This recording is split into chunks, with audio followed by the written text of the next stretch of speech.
¿Qué tal? Buenas noches. Bienvenidos a Foro 1, el espacio para el pensamiento y el debate aquí en TVX. Esta noche queremos hablar de soluciones y propuestas en el corto, mediano y largo plazo para contrarrestar el tema de violencia en nuestro país. Quiero presentar y dar la bienvenida a nuestros panelistas esta noche. Está con nosotros el señor Henry Campos, que fue viceministro de Seguridad en el periodo 2009 hasta enero de 2012. Gracias por venir a Foro 1. Bueno, buenas noches. Un gusto estar también con José Luis y esperamos poder platicar un poco acerca de los últimos eventos en materia de seguridad. Bueno, y está también con nosotros José Luis Sanz, periodista y director del periódico digital El Faro. José Luis, bienvenido. Gracias, un gusto estar aquí otra vez. Bueno, ya lo decíamos, vamos a hablar de soluciones y propuestas en el corto, en el mediano y en el largo plazo ante el tema de violencia de pandillas. Pero antes es importante que tengamos algunos datos de contexto. En la última semana y sobre todo en el marco de ataques y enfrentamientos entre miembros de los cuerpos de seguridad y supuestos miembros de pandillas, el Ejecutivo ha anunciado y de hecho ha ejecutado ya algunas medidas. Entre ellas, el traslado que ocurrió esta semana de más de 1.800 reos entre centros penitenciarios. Y hay que recordar que semanas atrás también ya se habían trasladado líderes de cárceles hacia el penal de máxima seguridad de Zacatecoluca. También tenemos en cuenta que la medida de separar a los reos en las cárceles por pandillas se inició en el 2004 y desde entonces hasta hoy no había ocurrido ningún cambio sustancial en este tema. Nuevamente, y es otro de los temas que también se han anunciado esta semana, se da gran relevancia al papel de la Fuerza Armada de El Salvador en tareas de seguridad. Se ha anunciado, de hecho, también la creación de batallones especializados que podrían sumar la participación de más de 600 miembros del cuerpo militar en tareas de seguridad. Estas son dos medidas específicas que se han estado discutiendo, que están en la agenda pública esta semana y nosotros, ya lo decíamos, queremos explorar soluciones, pero queremos reflexionar sobre lecciones aprendidas y sobre la sostenibilidad de las medidas y las propuestas que se impulsen. Así es que vamos a tomar para iniciar el tema del traslado y la medida de reubicación de reos con el objetivo, como lo han dicho algunos de los representantes del Ejecutivo, de desarticular las estructuras de las pandillas en los centros penales. Bien, iniciemos a revisar un poco de las consecuencias que ha tenido la decisión que se tomó en el 2004 de asignar a cada pandilla y a facciones específicas sectores o centros penales completos. Señor Campos. Bueno, es de todos conocido que el sistema de alguna manera se corrompió y esto facilitó también que cada sector tomara control en vez de que el Estado mantuviera una supervisión y un adecuado control sobre los centros penales. Obviamente que ya sea que se hubieran separado en sectores o se hubieran mezclado, de todas maneras, lo importante era que el Estado hubiera mantenido el control. La pérdida de control de los centros de detención, de las cárceles y en general de los centros penales es lo que derivó en un estado de corrupción y de riesgo igualmente para la sociedad. Bien, José Luis, también sabemos que desde el periódico, desde El Faro, se ha hecho un trabajo de seguimiento justamente a las condiciones al interior de los centros penales. ¿Cuál es tu valoración? ¿Qué consecuencias, qué impactos positivos o negativos ha tenido esta medida que, como ya decíamos, hay que tener en contexto, se tomó en 2004? Bueno, de hecho, ese proceso de segregación comenzó un poquito antes incluso, ya en 2001, 2002, digamos en 2004 terminó de cerrarse ese proceso, ¿no? Pero una de las consecuencias principales que tuvo, todas las políticas de seguridad impactan en la vida de las pandillas e impactan en las mutaciones que a lo largo de la historia han tenido las pandillas. Lo que supusieron, esa segregación, lo que supuso es la conformación de liderazgos nacionales en la Mara Salvatrucha y en el barrio 18 que hasta ese momento no existían. Es decir, el desarrollo de las pandillas en los 90 había sido, digamos, un poco más silvestre, con clicas que iban naciendo en aquellos lugares a los que llegaban deportados, en las que ciertas pandillas que ya existían se agrupaban o se identificaban con las letras o con los números de las pandillas de Los Ángeles, se iban reconociendo y entrando en contacto de manera un poco espontánea y natural, pero no había una estructura clara, nacional, y no había una conciencia de organización nacional. La segregación en cárceles cambió eso, es decir, reunió a los liderazgos de toda la región, de las diferentes regiones, perdón, en un único lugar, permitió que se articularan, que se jerarquizaran entre ellos y que las llamadas ranflas, ¿no?, cobraran entidad por estar reunidas en un único lugar. Reforzó en ese sentido la visión que las pandillas tenían de sí mismas y el control que tenían de todo el territorio en las calles. Históricamente en las lógicas pandilleriles la cárcel gobierna las calles, ocurre así en Los Ángeles, ocurre así en muchísimos lugares.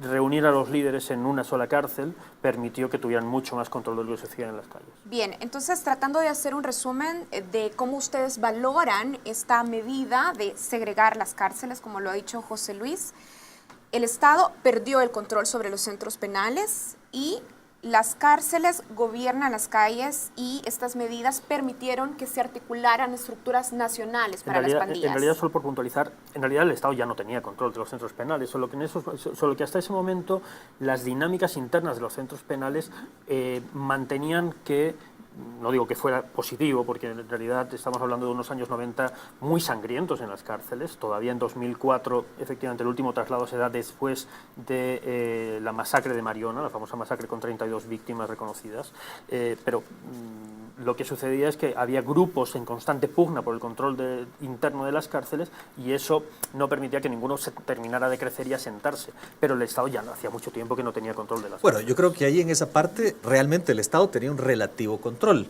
Lo que sucede es que, si las pandillas se hubieran mezclado, digamos, lo que hubiera ocurrido es que en vez de separar en grupos y de asignar diferentes centros penales a una pandilla en particular, a una clica en particular, se hubieran mezclado, lo que hubiera sucedido probablemente es porque el mismo Estado, al ir perdiendo mayor control cada día, aumentando la corrupción, perdiendo institucionalidad, lo que hubiera pasado es que hubiera también habido una mezcla que hubiera establecido órdenes establecidos por los mismos miembros de pandilla. Es decir, de repente las pandillas contrarias hubieran llegado a los arreglos obligados para repartirse espacios. O sea que la afectación hubiera siempre sido la misma. Si se hubiera mantenido a miembros de pandillas mezclados o se hubiera mantenido a miembros separados. El tema de fondo no era... estoy seguro de eso.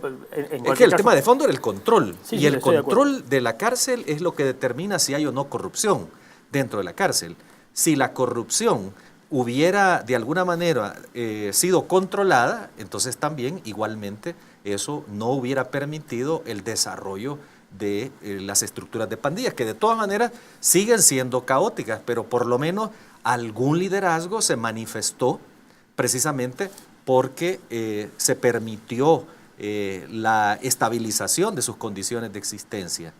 A eso me refiero, ¿no? Bien, ahora quiero plantear la siguiente pregunta. Ya decíamos, hay que tener en cuenta que esta semana se han trasladado a más de 1.800 reos. Ustedes estaban planteando ya algunos escenarios. ¿Qué hubiese pasado? Caos, menos caos, más control. Pero la medida que el gobierno ha ejecutado esta semana no se había ejecutado en muchos años. ¿Será viable pensar ahora en un nuevo orden dentro de los centros penales? ¿Está en capacidad el Estado de recobrar el control sobre los centros penales? El Estado siempre está en capacidad de recuperar el control si tiene la voluntad política y hace la inversión necesaria para hacerlo. Desde luego no de un día para otro. En estos momentos, francamente, yo creo que el grado de convivencia o el impacto que lo que sucede en las cárceles tenga en la calle no depende en lo inmediato, quiero decir, de lo que haga el Estado. Creo que estos traslados, evidentemente, incomodan a algunos de los liderazgos, igual que sobre todo los traslados a Zacatecoluca limitan, no cortan del todo, pero limitan la comunicación que los principales líderes o los más veteranos, que son los que están en cárcel de máxima seguridad, tienen con sus mandos medios y con el exterior. no hay cárcel sin algún grado de corrupción y sin algún grado de permeabilidad, pero evidentemente desde Zacatecoluca es mucho más difícil comunicarse con el exterior. Pero creo que el gran factor que va a determinar lo que pase en las próximas semanas no es tanto estos traslados, que lo que hacen es, ya digo, incomodar, obligar a reacomodos, porque al trasladarte de centro penal tienes que establecer nuevos cauces de corrupción para sacar información, para recibir información, para recibir armas, etcétera, para recibir teléfonos con los que comunicarte en el exterior. Pero esto entonces será cuestión de tiempo, construir esas redes. Sí, lo que ocurre es que esto coincide con otros hechos, y eso es lo interesante, porque esto sucede apenas unos días antes de que lo que ha sucedido hoy, ¿no? Es decir, las pandillas anuncian un cese de hostilidades unilateral hacia las fuerzas de seguridad, dicen que van a reducir incluso las extorsiones, y al mismo tiempo el Estado anuncia tácitamente, porque filtra a los medios, ¿no? al enviarlo al Consejo de Seguridad, un anteproyecto de ley de reinserción. Es decir, el clima de escalada violenta que teníamos en las últimas semanas parece que se frena repentinamente con un mensaje tácito, casi simultáneo, de las dos partes, del Estado, abriendo una vía que hasta el momento no se había logrado abrir legalmente, que es la reinserción, y por parte de las pandillas diciendo vamos a, de hecho literalmente dicen, acuartelarnos. Claro, que esto coincida con un momento en el que hay más difícil comunicación desde las cárceles, sí creo que es sustantivo. Vamos a tener que hacer una pausa aquí, pero cuando regresemos vamos a profundizar en lo que ya José Luis estaba mencionando. Propuestas de pandillas que han circulado este día y también un anteproyecto, una propuesta del Ejecutivo en el tema de reinserción que también ha estado circulando este día. Hacemos una pausa. Esta noche estamos conversando con Henry Campos, que fue viceministro de Seguridad, y con José Luis Sanz, periodista y director del periódico digital El Faro. Ya regresamos.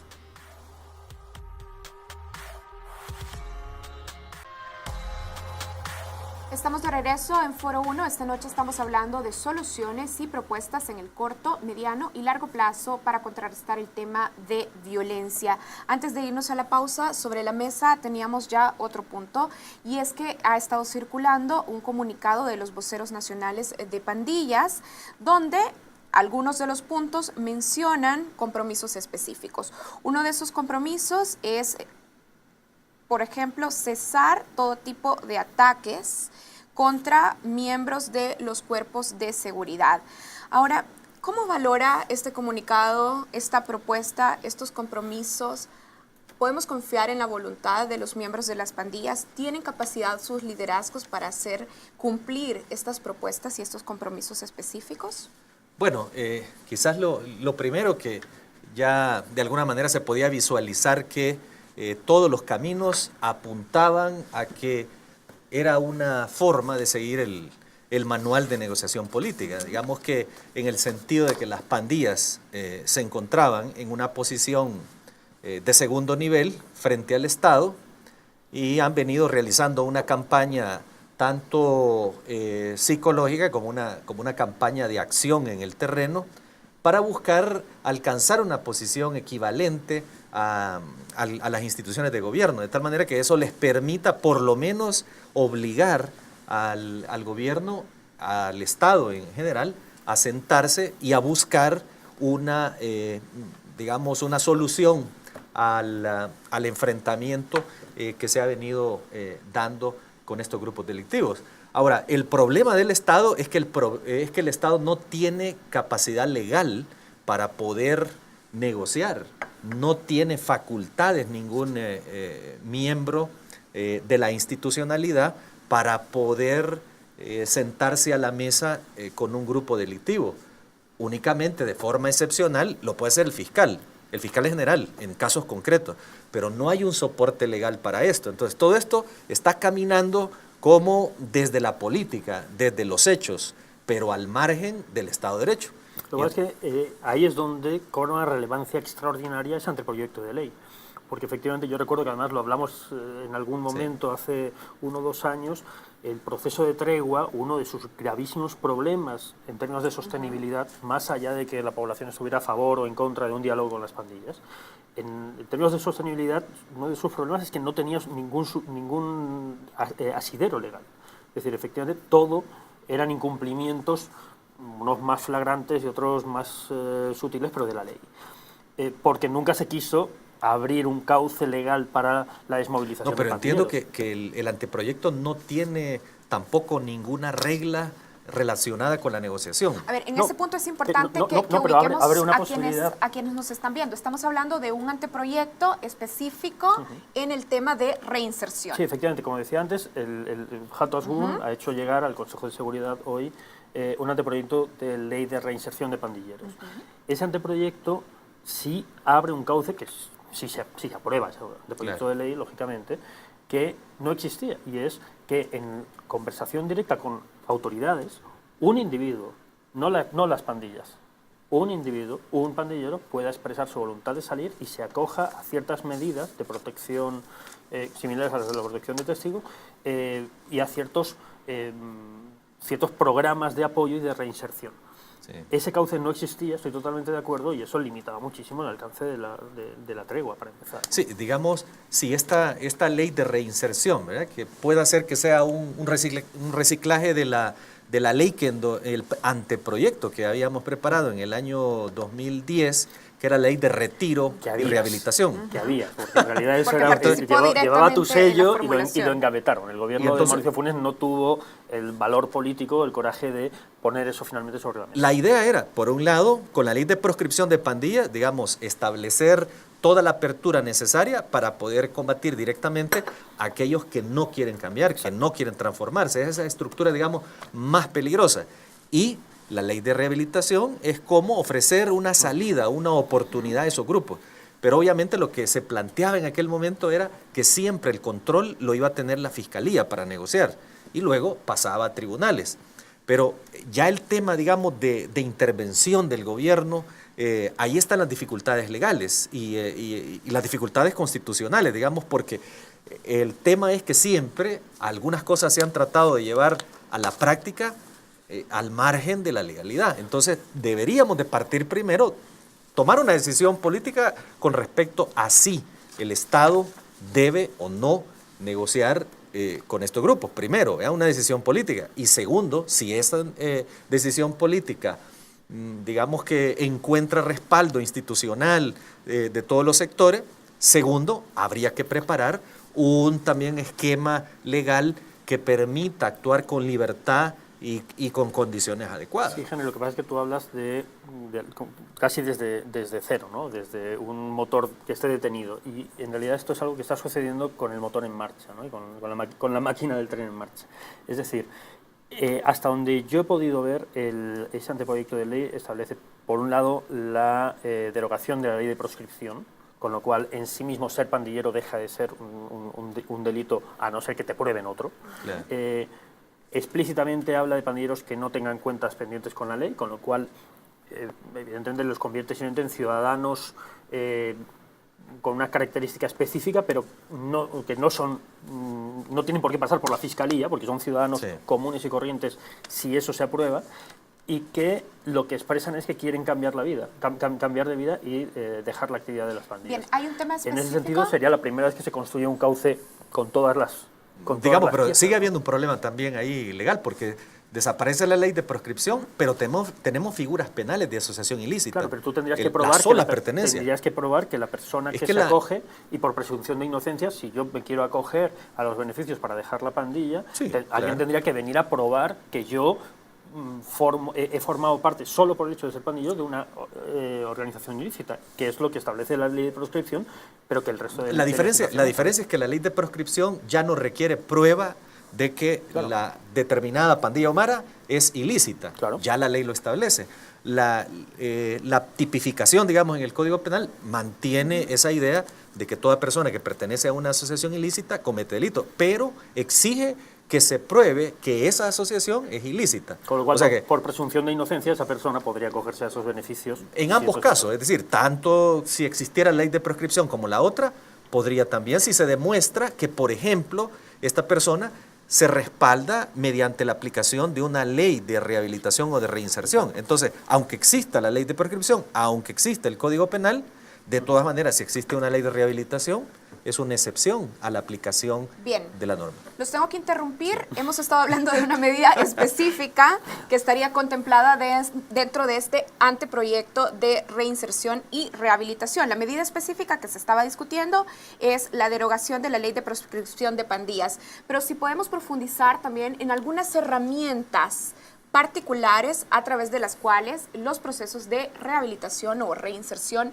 sean viables para la sociedad salvadoreña. Vamos a volver hablando de eso, de esas medidas específicas que resulten viables y sostenibles. Ya volvemos en Foro 1.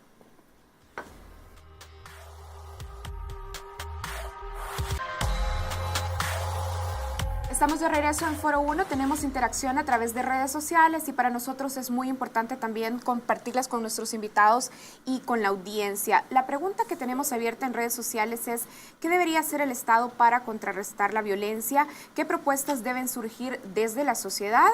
Solís López dice que haya presencia militar en todo el país, pueblos y cantones sin distinción alguna. Wow. José Medrano dice: el Estado debe recuperar el control territorial de lugares en conflicto con la ley, militarizarlos y una vez militarizados el Estado debe dar oportunidad de desarrollo a todos.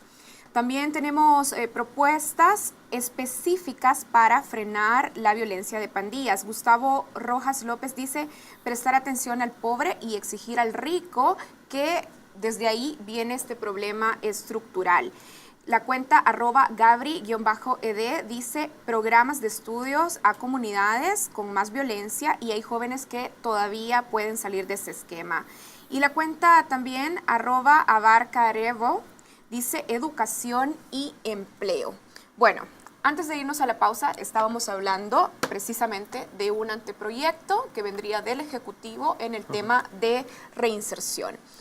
Pero tenemos algunas propuestas precisamente que vienen de la audiencia y están totalmente o diametralmente opuestas. Por ejemplo, el tema de la militarización.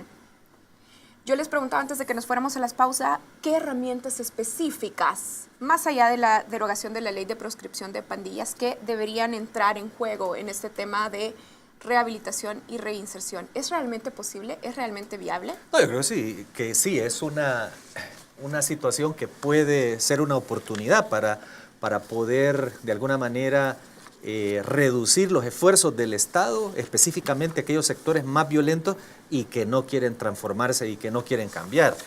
Ahora, una ley, yo podría citar, digamos, 4 áreas en las que sí debería de plantearse alguna especie de oportunidades. Por un lado, educación y formación. En el lado de, también otro aspecto, el de deporte. El tercero, que tendría que ser el empleo. Y una cuarta que podríamos incluir, que sería la reparación de sus comunidades, porque hay una responsabilidad moral, legal y sociológica de aquellos que han cometido delitos o que por lo menos han formado parte de estructuras que han producido daño y delito a las comunidades. Entonces, ese elemento de reparación a cargo de aquellos que lo han hecho también debería estar incluido.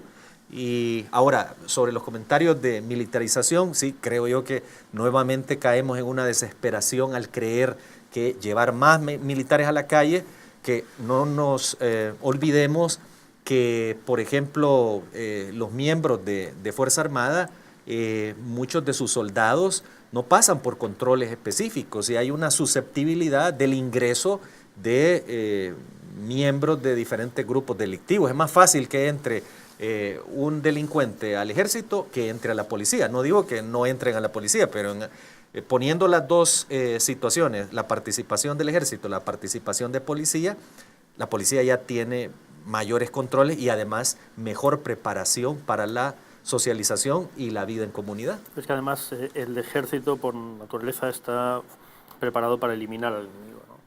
Para reducir y eliminar al enemigo, y en democracia, con un grupo criminal, la eliminación no es el objetivo.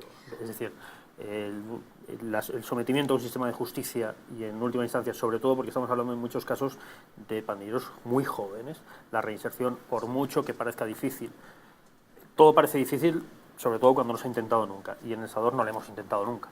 Claro. como una política de Estado, ¿no? Pero creo que hay que entender que esa lógica tan agresiva, tan emocional, comprensible absolutamente desde el dolor, pero nada racional, nada inteligente y desde luego no una solución, no porque lo digamos desde la teoría, porque es que la historia está para algo, ¿no? Y aprendiendo de la historia eso no funciona, no solo por principios no tiene sentido, sino que no funciona, no es el camino.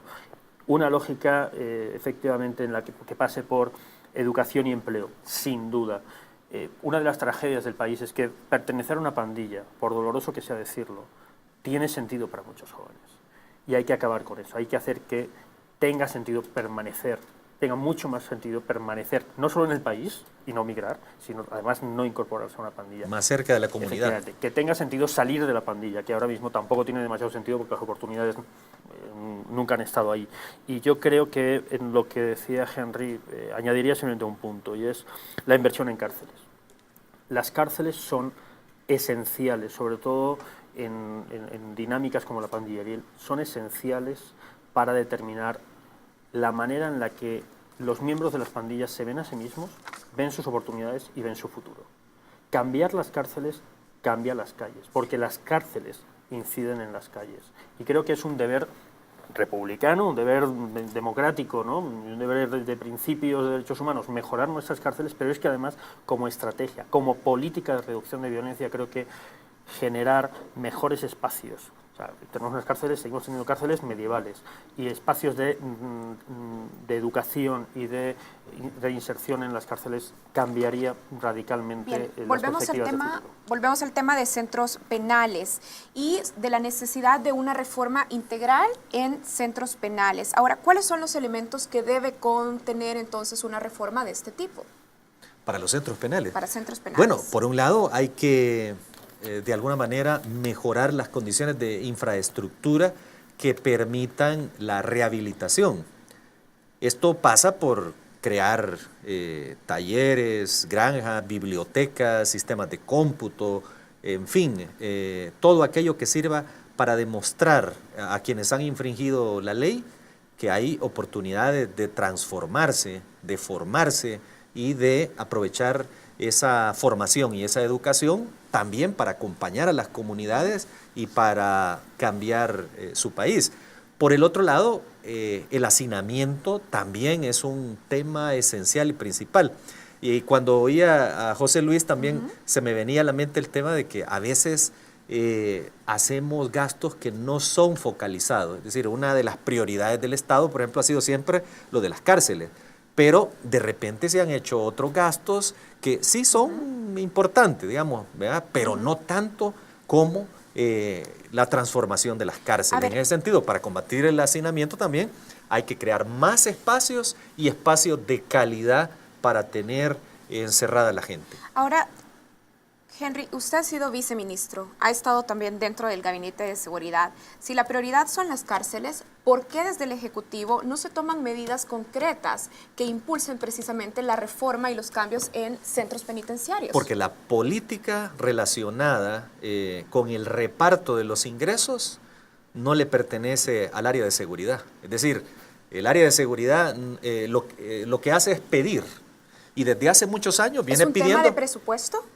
Por un lado es un tema de presupuesto, pero por otro lado es un tema de organización, de capacidad administrativa, de ejecución. Y por el otro, también una capacidad política o una definición política. Pero, ¿cómo funciona, digamos, el Estado en el área de seguridad?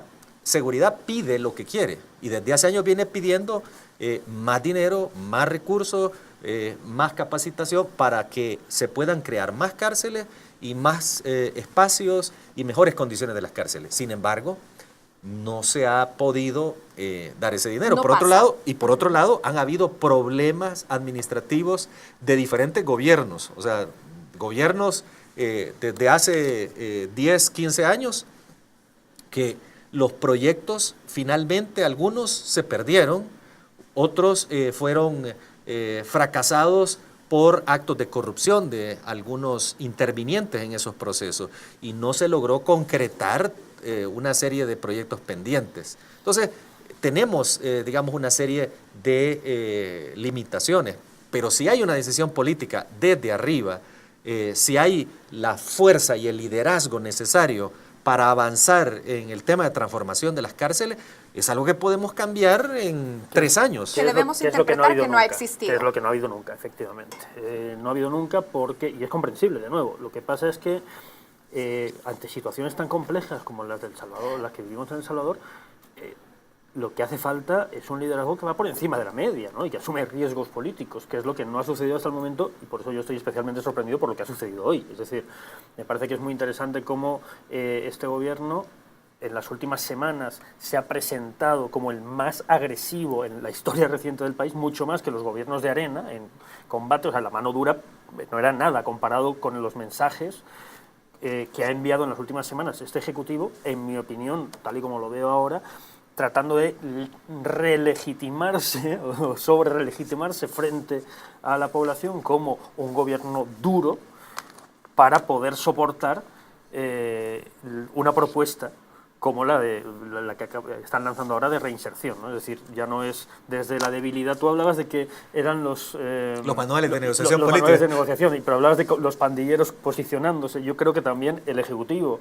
en esas últimas semanas ha estado tratando de posicionarse. Reafirmarse frente a las pandillas, pero sobre todo frente a la sociedad, creo yo. Es decir, cómo somos intransigentes con la criminalidad y por eso podemos tender un cauce. Aunque eso tal vez estaría orientado a una política comunicacional, digamos, sí, para transmitir a la sociedad el carísimo en términos de cadáveres en el mes de marzo. Pero partiendo de que sea así, sí me parece que es un manejo comunicacional muy agresivo, muy audaz y que puede que termine ahora mismo, si esto camina, en un escenario, ya digo, de una política de 2 velocidades o de 2 caminos y de un nivel de compromiso en inversión social que sería inusitado si se cumple lo que dice ese anteproyecto.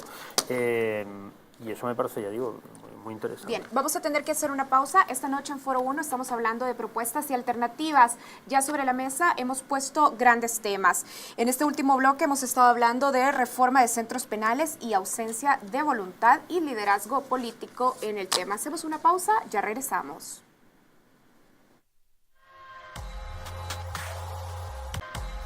Estamos de regreso en Foro 1. Una de las medidas que ha tomado el Ejecutivo en la última semana y que se ha anunciado es precisamente devolver el papel de la Fuerza Armada de El Salvador en las tareas de seguridad. Se anunció esta semana la creación de batallones especializados, batallones élites, que podrían sumar la participación de más de 600 miembros del cuerpo militar. Quisiera empezar discutiendo cómo evalúan la participación directa de miembros del cuerpo militar en la dirección de gabinete e instituciones de seguridad. Esto es algo que ya pasó durante el periodo del presidente Mauricio Funes precisamente. Y queremos hablar un poco de los resultados que esta participación directa en el gabinete de seguridad pudo haber tenido en la situación que tenemos hoy. Bueno, ya tenemos 25 años, más de 25 años de que la Fuerza Armada ha estado prestando servicios de ayuda al área de seguridad. O sea que esto no es nuevo. Lo que sí va siendo de alguna manera modificado son como aspectos operativos, estratégicos o de niveles de intervención y operación. Me parece a mí que es un grave error igualmente hacer participar a miembros del ejército en grupos especializados, que obviamente dentro de la policía existen los grupos de reacción policial y ya están organizados permanentemente, son para casos especiales, para casos en donde ya se identificó a grupos, estructuras que de alguna manera están causando algún delito o están en marcha en alguna planificación de algún hecho delictivo y son potencialmente peligrosos y hay que de alguna manera actuar operativamente, tácticamente en el terreno. Pero llamar a la Fuerza Armada a formar grupos con personas que no tienen la preparación ni las condiciones también origina un peligro para las mismas comunidades y por la otra, aquí el detalle importante o lo más esencial no es tanto saber disparar o saber ponerse en posiciones de tiro. Es más difícil saber no disparar, de hecho. Eso es lo que requiere mayor capacidad y además lo determinante aquí es identificar a aquellos responsables que son los que tienen secuestradas algunas comunidades. Y esto muchas veces también tiene cauces para poder ser enfrentados por la vía de investigación, por la vía judicial, cosa en la cual también podemos señalar que tenemos deudas pendientes. Es decir, allá en el año 2005 se hizo un estudio que estábamos comentando con José Luis, realizado por Sidney Blanco y Francisco Díaz, en el que se determinó que un pequeño porcentaje de todos los homicidios que se cometen en el país son investigados y efectivamente sancionados. O sea, una impunidad de más del 97%. Bien, José Luis, en el bloque anterior decías, este gobierno ha sido mucho más duro que incluso gobiernos de Arena. En las últimas semanas yo creo que ha sido muy evidente, ¿no? Es decir, recuperar, sobre todo siendo un gobierno del FMLN que participó a través de los acuerdos en la desmovilización y en la disolución de las brigadas de reacción inmediata, ¿no? Me parece que el hecho del lenguaje guerrerista que ha utilizado este gobierno en las últimas semanas, el aval tácito al hecho de que en la confrontación murieran presuntos delincuentes, en algunos casos además, y creo que es evidente, o sea, cualquiera que lo mire con mirada clara y sin prejuicio ve que en algunos de los casos con evidencias que llevaban a sospechar claramente de ejecuciones extrajudiciales. Es decir, que el gobierno no diera ninguna voz de alerta sobre esto, que simplemente alentara a esa confrontación, que enviara mensajes como que las pandillas no iban a resistir, etcétera, me parece que llevaba a otro nivel la retórica de los planes de mano dura. En estos momentos, ya digo, no sé cómo relacionarlo con, como decía antes, el hecho de que se lance un anteproyecto de ley de reinserción que me parece que es un giro muy importante. O sea, es un giro sobre todo porque incluso va más allá de los discursos de soluciones integrales que defendió el gobierno anterior, el gobierno de Mauricio Funes, pero que no tuvo la audacia de pagar el costo político de invertir en las cárceles, como decíamos antes, de invertir en la reinserción, etc. Es decir, priorizar, digamos, priorizar en el área de seguridad. Sobre todo con una lógica que no fuera inmediatista, es decir, sabiendo que a la sociedad le duele eso, ¿no? Es decir, pero es que el dolor está ahí. El punto es buscar cosas que realmente te pongan un cauce, en un camino hacia la solución. Ir al nervio, a donde duele, pero a donde realmente puedes empezar a sanar el problema. Y eso requería de una audacia política que no hemos visto hasta el momento y que francamente yo ayer pensaba que estaba muy lejos de llegar. Hoy estoy desconcertado. A ver, entonces tenemos dos medidas.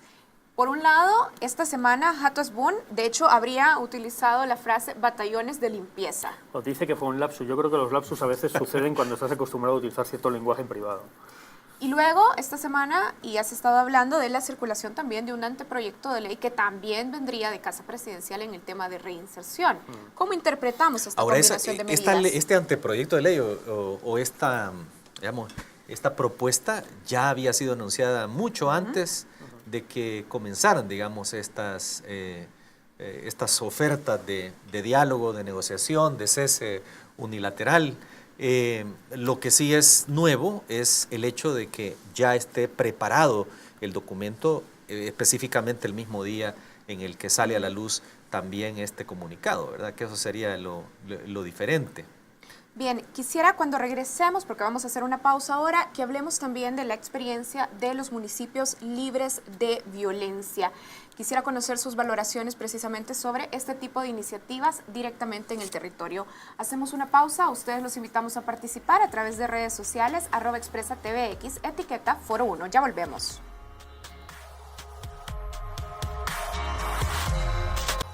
Estamos de regreso en Foro 1. Hemos estado discutiendo sobre propuestas, retos, lecciones aprendidas y alternativas en el corto, mediano y largo plazo.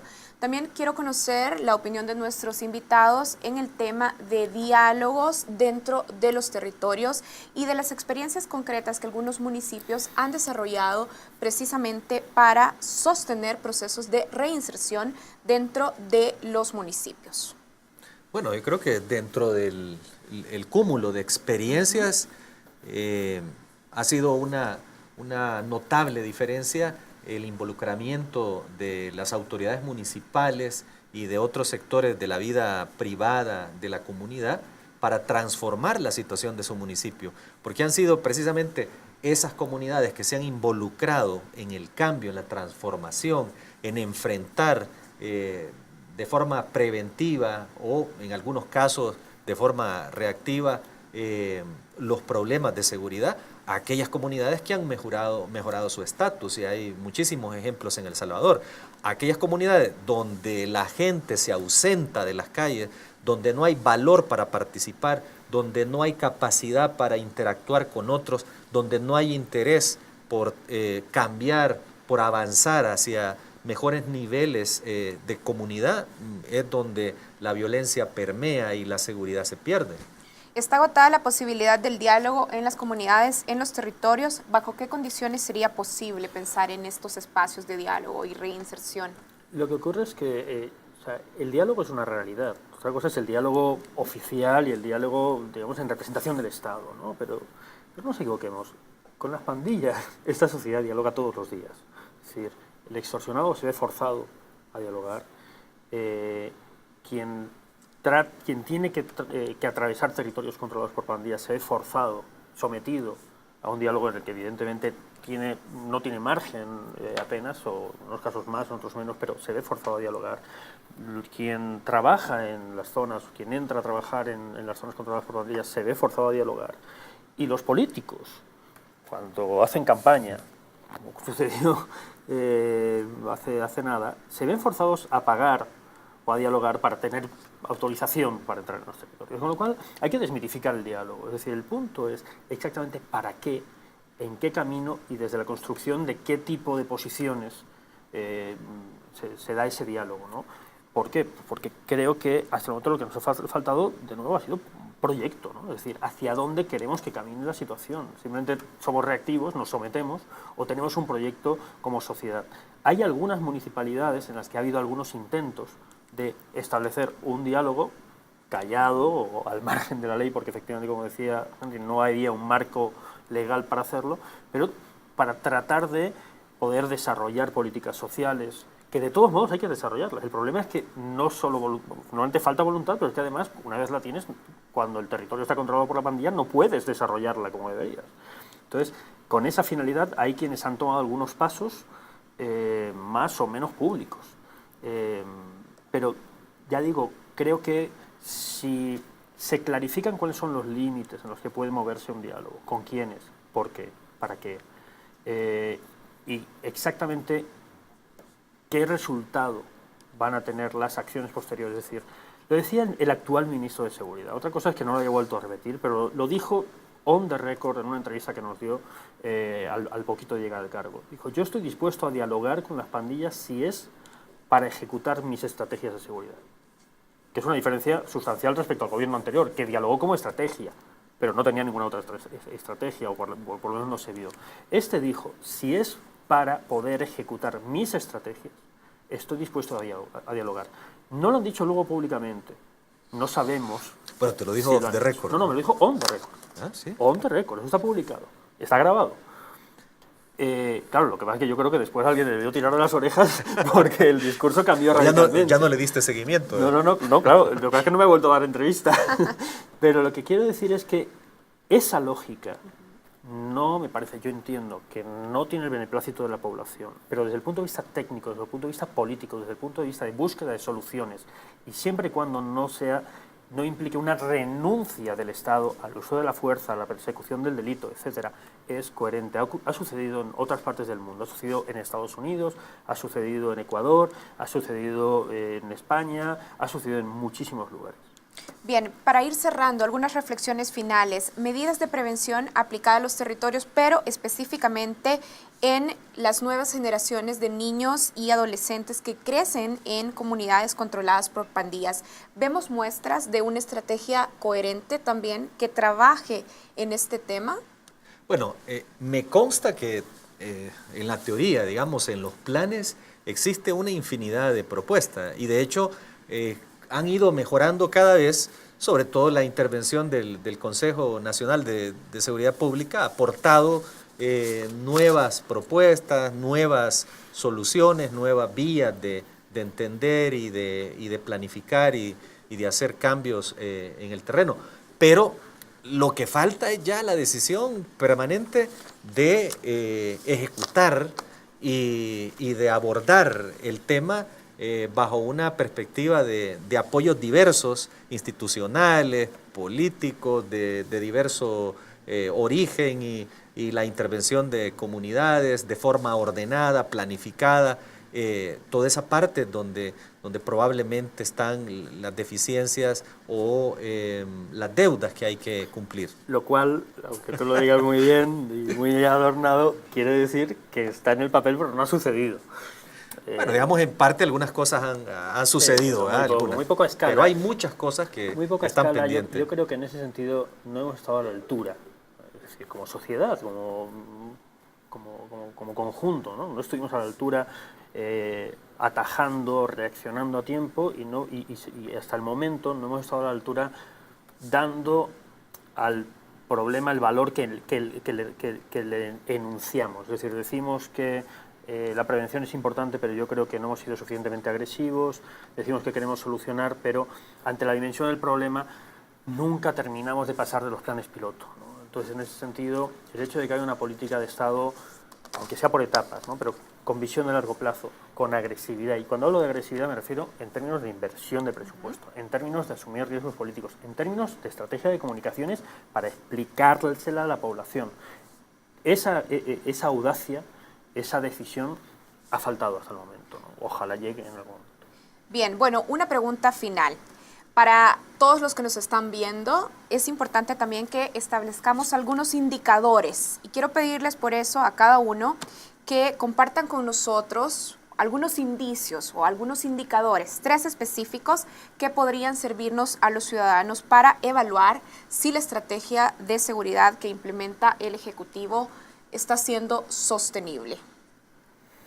Es que es el peor momento para decirlo porque parece que estamos como en un punto de inflexión. Es decir, sé que tratamos de tener luces largas, ¿no?, y pensar más en conjunto, pero lo que pasa es que hoy sucedió algo que altera toda la percepción, por lo menos la mía, de cuál era el rumbo de la estrategia del Ejecutivo, ¿no? Entonces, francamente, si la línea va asentada en propuestas como este anteproyecto, creo que se está construyendo el andamiaje para algo sostenible. Porque lo que está claro es que una estrategia basada únicamente en lo policial, ya no digamos en lo militar, pero vamos a hablar simplemente de lo policial en la teoría, no solo no es sostenible, sino que es que no va a dar una paz sostenible. No sé si va a dar alguna paz y desde luego la que dé no va a ser sostenible, porque hay algo que nos obsesionamos a veces en olvidar en los debates a nivel de calle, insisto, desde el dolor y desde las emociones, y es que las pandillas tienen como mínimo, es mucho más complejo, pero yo lo suelo resumir en al menos 2 facetas. Son grupos criminales, se expresan como grupos criminales, pero son un fenómeno social. Y acometer cualquier búsqueda de solución desde olvidando esas 2 facetas no sirve. Es decir, probablemente simplemente aplicar políticas sociales de largo plazo, etcétera, olvidando que hay una expresión criminal y que, como tú comentabas, habrá pandilleros que no quieran rehabilitarse, habrá estructuras que permanezcan ahí y que quedarán y que habrá que combatirlas. No funciona, pero desde luego pensando que simplemente se trata de salir a las calles con la policía, poner un militar en cada esquina y tratar de extirpar las pandillas de nuestra sociedad, teniendo en cuenta que son una expresión de nuestra sociedad, no solo es ignorante, sino que además no va a funcionar nunca. Bien, creo que he logrado sintetizar 3 puntos específicos. Primero, que si se construye un andamiaje a partir de proyectos o de iniciativas de reinserción, podría ser un proceso sostenible. Luego, pasar de las estrategias exclusivas de persecución policial a un enfoque de comprensión de las pandillas como fenómeno social. Y estos podrían ser 3 indicadores que, a tu juicio, podrían ayudarnos a evaluar la sostenibilidad y la coherencia de la estrategia. Yo creo que tienes que tener una estrategia policial, sin duda, de persecución del crimen y del delito, pero al mismo tiempo tienes que entender que hay una raíz y que la raíz es algo que hemos olvidado en este país desde hace demasiado tiempo. Ahora, pero como las soluciones tienen que ser también inmediatas, entonces digamos que... No hay solución Sí, inmediata. no, pero voy sobre lo mismo tuyo, no te estoy contradiciendo, ¿no? Que me parece que obviamente hay que trabajar en prevención, pero para lograr resultados inmediatos hay que focalizar los esfuerzos de prevención en esos grupos en riesgo, porque las políticas sociales generales obviamente transforman a todo el país y es importante, pero eso va en el largo plazo. Lo que necesitamos ahora en el área de prevención es focalizar en esos grupos que están causando más violencia y en aquellas víctimas que están recibiendo más sufrimiento que el resto de la sociedad. Sí, totalmente de acuerdo con lo que dices y de hecho me parece que tú puntualizas muy bien qué perfil de población en riesgo, porque normalmente en parte nos hemos escondido en la dimensión del problema. Joven en riesgo en El Salvador es casi cualquiera. O sea, casi todos los jóvenes de El Salvador, de una u otra manera, están en una situación de riesgo, por situación familiar, por situación económica, por problemas de violencia, etcétera, etcétera. Demasiadas políticas de prevención y demasiados proyectos para jóvenes en riesgo se han ocupado de aquellos que en De la términos gran de masa, grado digamos. estaban menos en riesgo, es decir, no del núcleo, de aquellos Sí. que, como tú bien dices, generan más violencia, que es la parte... O los que reciben más violencia, o que son los que víctimas. reciben más Y violencia, víctimas. pero es acercarse al foco, o sea, al foco del problema, ¿no? Porque si no podemos estar trabajando con jóvenes en riesgo décadas, pero el problema va a seguir Sí. latiendo en su núcleo. Bien, focalización de los esfuerzos en quienes causan más violencia y víctimas. ¿Agregaríamos otra medida? Bueno, sí, en fin, hay muchísimas, ¿no? Por ejemplo, el fortalecimiento institucional, la transformación de las instituciones, el hecho de quebrar esas cadenas de corrupción. No hay duda de que muchas de las instituciones del Estado salvadoreño están penetradas, pero eso hay que quebrar, digamos, esas conexiones, esos links desde los primeros niveles. No se trata aquí de depurar, por ejemplo, soldados en la Fuerza Armada. No se trata de depurar a empleados del órgano judicial. Digamos, tenemos que entrar más arriba. ¿A dónde tenemos que entrar? Bueno, en los niveles donde hay más poder, los niveles de decisión donde también hay penetración. Bien, bueno, tenemos una lista de soluciones y alternativas a las que vamos a dar seguimiento desde aquí, desde Foro 1. Quiero agradecerles a ambos por habernos acompañado esta noche y por supuesto muchísimas gracias a ustedes también por participar y por estar pendientes de esta edición de Foro 1. Muchísimas gracias Bueno, a Henry gracias a Campos y también muchísimas gracias a José Luis Sanz. Gracias a ti. Bueno, aquí en la mesa de Foro 1 ponemos los insumos y esperamos que ustedes tomen las mejores decisiones. Buenas noches.